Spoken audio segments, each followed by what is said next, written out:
Welcome to the podcast, where we introduce you to incredible humans who share their journeys with the mission to inspire you to harness your own inner tenacity to drive your life and career forward. And now, your host, Rona Pierce, live from Unleash US in Las Vegas. Hey everyone, I'm so excited to be here today with Gina Smith. For those who don't know, Gina is the CHRO of LVMH, so Louis Vuitton, Moet Hennessy in North America. And we're going to talk today about high performance teams and creative environments. Let's get into it. So Gina, for those that don't know you, can you tell us a bit about you and what you do best? Sure. So again, my name is Gina Smith, and I've been with LVMH for a little bit under 14 years.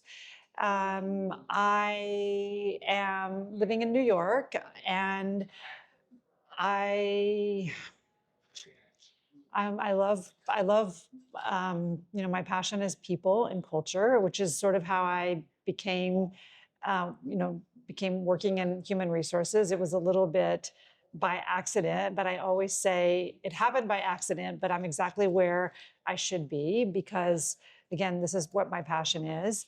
I've been working in the space of people and culture now for almost 30 years, which is a little bit hard to believe. And I feel very fortunate. I feel like I have kind of the best job in the world. We have at LVMH, we have about 75 maisons. We work across 6 different business sectors. The group in North America, which is my main responsibility, although I also oversee executive recruitment worldwide for the group. But in North America, we have 45,000 employees. We have a number of businesses that are headquartered in North America, like Tiffany, Benefit, Marc Jacobs, Benefit, Fresh. So it's one of the most important regions in the world for LVMH. And, I just feel really fortunate to be able to have this incredible region and, an incredible group of employees that I get to work on behalf of every day.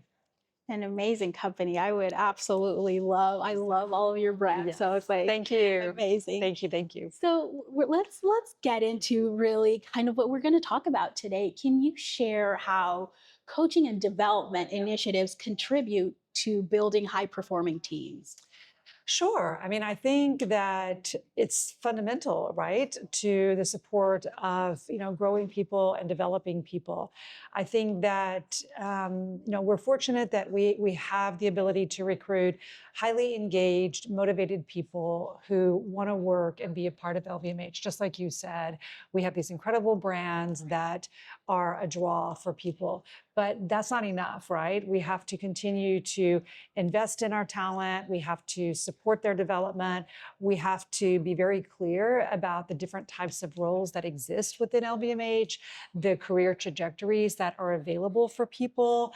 We have to be clear about, more and more, we have to help people understand, what are their strengths, what are their career aspirations? And for some people, it's very clear for them what they want to do. For other people, and it depends on where you are in your career trajectory, a lot of people need guidance and support and helping understand. And even if you think maybe there are other career paths that you're not aware of.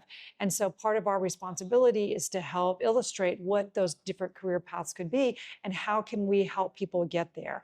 And as a group, and that is something I think that we have sort of an obligation to help people achieve the different types of career paths that they can achieve with a group like LVMH. So we have a number of different programs in place through the LVMH House, which is our career development center, that have very concrete ways to help develop people.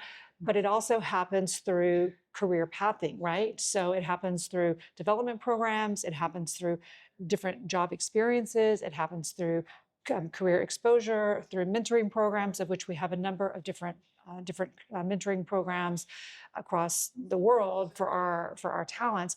But it's a core part of the development that we offer to our employees. And it's a core part of the development to get people, growing in the organization that is critical for our success in building pipeline of future talent that is important for them, but it's also important for us because we have to be building a pipeline to support the growth and the needs that we have as an organization. So it's it's a virtuous circle both for the employee and for us as an employer. I love your focus on internal mobility. It's something so important that so many companies don't get right. With you having so many brands, how do you encourage and foster an environment where people think, well, I'm here and this is the path here, but I could also see myself in this other brand or this other totally different role? I mean, it really is one of the cornerstone of the HR philosophy of LVMH. I mean, first and foremost, we believe that we have, especially in our industry, i.e. the luxury sector, we think that we have, the largest talent marketplace in the luxury sector. And, we have 230,000 employees around the world, right? So we are the luxury marketplace, right? And so why would we want any of our talent to go to another company? We want them to stay within the LVMH ecosystem. And we know that it's a competitive advantage when we're recruiting people. Even if somebody is joining because they're excited to work for Dior or Louis Vuitton or Moet Hennessy or any of the brands, we know and we hear it from them that one of the reasons that they might select us over a mono brand is because of the idea that they could have a very diverse career. Just the idea that we offer more career opportunities is a very compelling competitive advantage that we offer. Then how do we make that become a reality? So we actually have very rigorous succession planning process. So we have multiple levels where our HR and businesses come together on a regular basis to meet to speak about all the open positions that are happening. And we have all sorts of talent sharing discussions. So we're literally speaking concretely about open positions and talent. And we're having regular meetings with our talent, what we call career discussions, to talk to them about what are your aspirations, what are the roles. And it really is a collective, right? So it's not solely the responsibility of HR, it's the responsibility of HR, of talent and managers to help determine the career path for talent. And we're also launching a talent marketplace next year, because the other thing that we know we need to do is give more visibility for talent so that we can put career development more in the hands of talent so that they can see more concretely, because it has been a little bit opaque in terms of how do you find out about the opportunities. So we're actually going to make it much more visible to employees through this talent marketplace so you can see all the different positions that are available.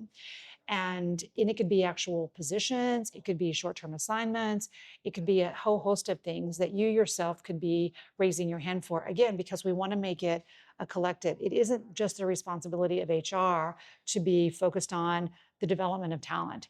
It really is a collective. It is the responsibility of HR, managers, and the individual talent. But if you're going to say it's the talent's responsibility, then you actually have to make sure that they have access to the information. And so that's the journey we're on. There's a program called Career Compass, which we're rolling out, which really, again, gives information to all three of these people in the process to make sure that everybody is working collectively to develop our talent and give them access to internal opportunities and grow our people within the LVMH ecosystem. I love that you guys are doing the talent marketplace, and also the mindset of we have the talent marketplace for this.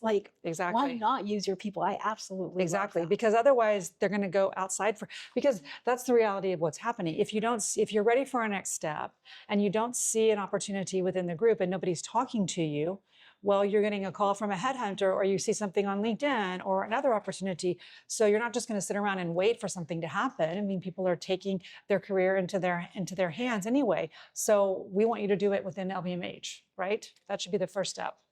Amazing. Hey everybody, Adam here from the Podcast. Today's podcast is brought to you by the team at Fountain. Fountain is your full-service frontline workforce management platform. I have to tell you, Fountain's offerings are some of the most robust I've seen for any product in the space. They offer full solutions for hiring, managing, and retention. They are truly a one-stop shop focused on the frontline workforce. They also create informative content using their data. For example, they analyzed a bunch of data from their fast food chains and created a trend report you could download now on their website. They also have a new ebook out called Frontline Voices. There's a lot to dive into. Certainly check it out. And you could learn more at fountain.com, linked in the show notes. Thank you. So, how do you foster an environment where people feel comfortable, like coming up with innovative ideas to move the business forward? And that was really the panel discussion that I just spoke about at Unleash. And I think it goes to the heart of LVMH, because LVMH is a creatively driven company. And that really is the vision of our founder and chairman and CEO, Bernard Arnault. And really, it goes back to the founder of each and every one of the brands of LVMH. And you have to remember that some of these brands were created, in some cases, hundreds of years ago. We didn't really create any of these brands, but Bernard Arnault brought these brands together starting in 1987 and created the LVMH group with the intention of carrying on the legacy of each of the founders. And part of that legacy was creativity, innovation, entrepreneurship, excellence at the center, right? So that vision remains of paramount importance and is a guiding principle for the group. And so this idea of creativity is truly embedded in the DNA and the spirit of LVMH. So it starts with, again, the vision of the founders and the vision of our founder, Bernard Arnault. And then the way that he built the operating model or the business model of LVMH was one of decentralization, which is one of agility, which is one of being close to really the customer and being close to the business so that you can make decisions and you can be a sort of non-hierarchical organization, which hopefully allows you to have creativity thrive, right? You're not burdened by a lot of hierarchy and processes, which would be, in our view, could kill creativity, could kill the creative process, right? So we're not an organization that, if you talk about having 75 maisons, it's not that we have these 75 maisons that are all integrated together with lots of processes. No, they're actually run very autonomously and very independently. So each business is run pretty separately, and each leader is able to make creative decisions, business decisions that are in the best interest of that brand and that correspond to the DNA and the heritage of that business. And they're not encumbered by, Tiffany doesn't have to worry about really like what's happening financially with another business. Okay. They only have to focus on their business. They're making creative decisions and business decisions that are in the best interest of their brand, and they're held accountable for the P&L and of their business. And so and they have a very flat structure, frankly. And so that model, we sacrifice, you could say, efficiency in the wider scheme in order to allow for autonomy, entrepreneurship, and creativity. But we're willing to make those trade-offs because we think that it's worth it to drive creativity and, again, autonomy for each of our businesses. Do you think that's the main way that you guys balance? Because, yeah, creativity is needed for sure. But to implement things, you need some type of structure in order for them to get to implementation. At least that's what I believe. Do you think that approach is really the main way that you guys balance this? Yeah, and you do have a governance model because to your point, you can't have just sort of unbridled. And I would say that, again, if you take, let's say, a Tiffany. So Tiffany is part of a watch and jewelry division. So there's a division business unit, and that business unit has a governance leadership. So you have a finance and you have a CEO of that division. And so they provide a governance structure. So they're looking at the overall P&L. They're looking at overall decisions to make sure that we're making the right decisions for the overall P&L of that business. They're making the right decisions from there are checks and balances. It almost operates as kind of like a board, I would say. Okay. So yes, there is a governance structure. And then you have the LVMH, which is almost like another governance structure. And then of course we have some synergies. I mean, there are things like media buying, real estate, because that real estate, we want to be smart about how we buy and how we select real estate locations for all of our brands, because we can make better deals for smaller brands because we're negotiating rates for bigger brands any landlord wants Louis Vuitton in their store, so we can leverage that to get a great deal for Loewe, which is a smaller brand. So we're smart about how we leverage the group, but not at the cost of creativity or things that are really core to the brand. But of course, there's a governance structure in place to make smart, overarching business decisions. Yeah. Amazing. So let's talk a little about leadership, because for everything to be fostered in an environment like this, leaders really need to be equipped to be able to do this. Can you talk a little about any programs or initiatives that you have to equip leaders to really be able to foster these types of environments? Yeah, I think it's really important because if anything, what I do see is that there's actually been more and more pressure that's put on leaders the last few years. As businesses have gotten larger, the world, frankly, has become more and more complex that leaders are operating in. Employees have become more demanding of the culture that they work in, the expectation that they have of leaders. And so we're trying to equip leaders. Of course, we're doing a lot. We have many different leadership programs that we have rolled out in terms of the expectation. If you look at what the expectations of Gen Z and Gen Y, certainly their expectations are very different than millennials or Gen X, other demographics have had in terms of what they expect from a working environment and how they want to be led.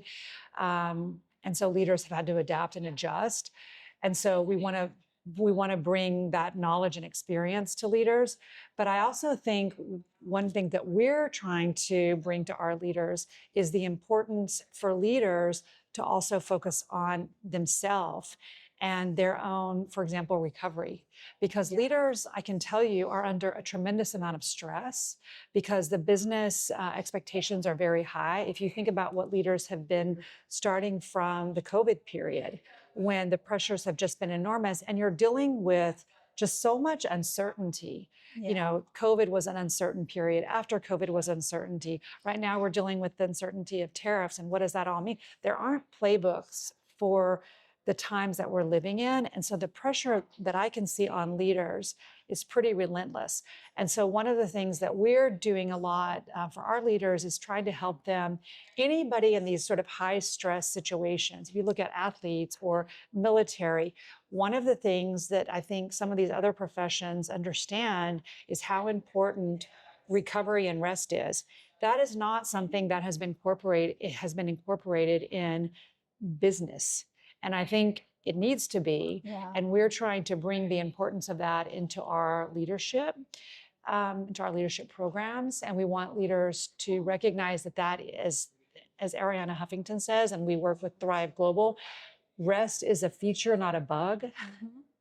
And so we want our leaders to understand and also role model that as a behavior, because if you're taking time to rejuvenate yourself, you're going to show up better as a leader. And you will also role model that that's important for your team so that they will also hopefully do that for themselves.